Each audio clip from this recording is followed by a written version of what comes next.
Masa dengan seyakin-yakinnya mengatakan bahwa itu bukan dilakukan oleh kader Partai Umat? Oh, mayoritas di sana juga kader-kader Partai Umat dan relawan Anies Rashid Baswedan, Madi. Halo. Kasihan ya.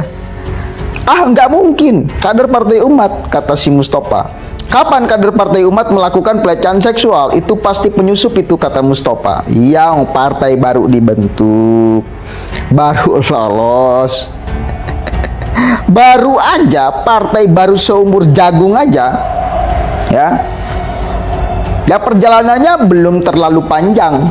Baru di awal sudah mengalami proses seperti ini. Tak kemudian kalau sudah lama nih, kapan kader Partai Umat melakukan pelecehan seksual? Baru di awal. Belum ada beberapa puluh tahun Partai Umat. Baru awal. Indonesia sejak dulu kala tetap dipuja-puja bangsa. Dari Tempo, jurnalis alami pelecehan seksual saat meliput Rakernas Partai Umat. Jurnalis perempuan berinisial D mengalami pelecehan seksual saat meliput acara rapat kerja nasional Rakernas Partai Umat di Asrama Haji Pondok Gede, Jakarta Timur pada hari Selasa. Peristiwa ini terjadi saat para awak media sedang melakukan wawancara doorstop Anies Baswedan usai menjadi pembicara di acara Rakernas.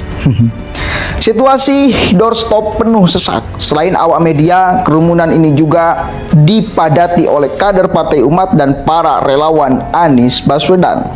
Dalam situasi itulah D mengalami pelecehan. Sekali lagi, dipadati oleh kader-kader Partai Umat dan relawan Anies Rashid Baswedan. Saat itu si jurnalis ini mengalami pelecehan seksual. Ada kader yang menyentuh bagian tubuh saya saat doorstop Pak Anies. Seketika saya lemas dan langsung menghubungi pimpinan saya. Pernyataan pidato Ketua Umum Partai Umat yang mengatakan bahwa partainya adalah partai politik identitas. Hebohan Partai Umat masih belum usai sampai detik ini. Setelah pernyataan pidato Ketua Umum Partai Umat yang mengatakan bahwa partainya adalah partai politik identitas, itu menjadi rame. Dan dengan tegas mengatakan ketum Partai Umat bersama umat dan akan memulai segala sesuatunya, titik nolnya berangkat dari masjid. Lalu setelah beres, di luar Rakornas itu ada seorang jurnalis perempuan yang mengalami pelecehan seksual. Bayangkan betapa paradoks yang diucapkan oleh Ketua Umum Partai Umat dengan kejadian di luar, masih dalam situasi Rakernas. Hingga pada akhirnya Partai Umat meminta maaf. Dan narasinya kita coba baca nih. Ngelesnya Partai Umat.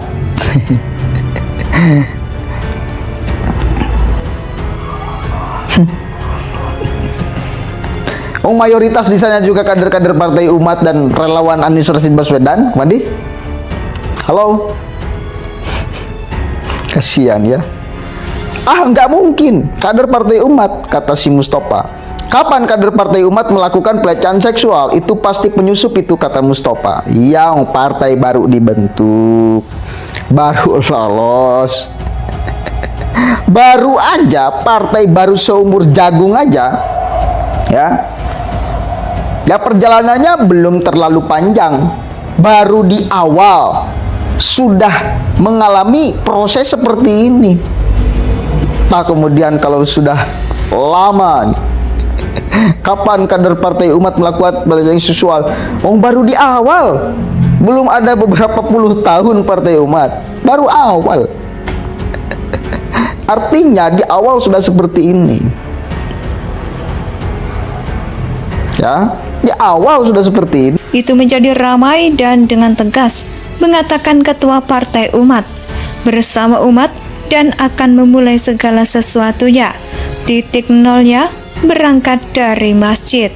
Ini lantas oleh siapa itu Pak Mustafa? Si wartawan, si jurnalis itu mengalami pelecehan seksual. Di sana kader-kader Partai Umat dan relawan Anies kok.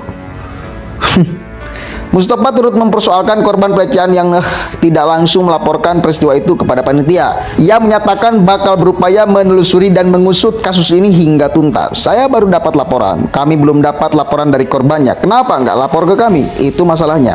Tapi nanti gini, ada laporan atau tidak, kalau kami tahu kami akan serahkan ke pihak berwajib untuk pelecehan seksual, ujarnya. Mustafa menjelaskan, panitia Rakernas sudah mengerahkan lebih dari 100 personel keamanan untuk menjaga gelaran acara.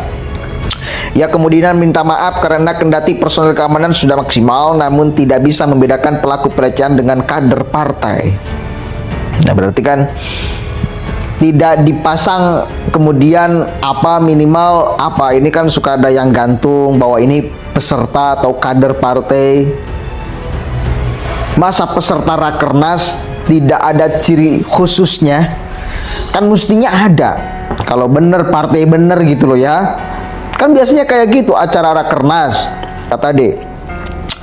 Juru bicara Partai Umat Mustafa Nahrawardaya membenarkan adanya pelecehan seksual tersebut.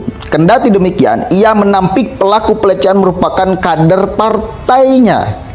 Menurut dia, ada penyusup yang mengenakan atribut partai dan diduga menjadi pelaku pelecehan. Coba. Di dalam situasi internal partai dan katanya pengamanan juga cukup lumayan ketat, 100 personil keamanan kemudian dihadirkan untuk mengamankan calahnya Rakernas. Dalam momen doorstop Anies Rashid Baswedan, ya, dan di sana mayoritas, nggak tahu 100%, kader-kader Partai Umat dan relawan Anies Rashid Baswedan. Masa dengan seyakin-yakinnya mengatakan bahwa itu bukan dilakukan oleh kader Partai Umat? Lalu setelah beres di luar Rakornas itu ada seorang jurnalis perempuan yang mengalami pelecehan seksual. Bayangkan betapa paradoks yang diucapkan oleh Ketua Umum Partai Umat dengan kejadian di luar masih dalam situasi Rakernas. Hingga pada akhirnya Partai Umat meminta maaf dan narasinya kita coba baca lagi. Kata dia. Selain itu, Mustafa mengakui bahwa peserta Rakernas dihadiri oleh banyak orang, kurang lebih sekitar 1.700 orang. Dia menyebut pihaknya juga mendapat laporan pencurian 11 ponsel, charger hingga tas. Anjir. Rakernas Partai Umat berbicara agama, mulai titik nolnya dari masjid. Di acara itu ada pelecehan seksual, ada pencurian handphone, charger, tas. Coba. Mudeng kita, bos. Mudeng kita. Kok bisa itu sangat bertentangan sekali dengan agama? Lantas siapa pelakunya? Siapa pelakunya? Kalau bukan kader Partai Umat dan relawan Anies. Hati-hati ya. Poinnya, kesimpulannya hati-hati ya. Orang yang merasa bersih, orang yang merasa suci, partai yang merasa paling agamis, kadang-kadang dia sedang menegaskan bahwa dirinya itu kotor, maka perlu untuk menerangkan kepada orang lain dirinya suci. Rakernas apapun itu kan dikasih tanda. Pakai apa itu yang gantung itu? Kemudian ada namanya itu di sini. Apa namanya? Ya, kurang tahu tuh. Dan mestinya kayak gitu. Artinya bisa membedakan mana kader partai, mana orang lain. Nah, sih. Aneh lah, pokoknya aneh. Di sisi lain, dia menyebut Rakernas Partai Umat dipadati masyarakat umum yang bukan kader. Dia menyebut masyarakat ini sengaja membeli kaos dan atribut partai kemudian menyusup ke dalam acara Rakernas. Mana? Jangan Anda katakan menyusup, katanya dibuka untuk umum. Bukan penyusup atau itu namanya. Memang Anda membuka Rakernas itu supaya masyarakat datang. Kemudian masyarakat datang, Anda katakan penyusup, kan kurang ajar. Itu tugas Anda, kemudian memperingatkan pengamanan mestinya dengan baik dan benar. Harus bisa membedakan mana kader Partai Umat, mana relawan Anies, dan mana masyarakat umum. Harusnya kan juga dibedakan itu. Masa kemudian disamakan brug di satu titik?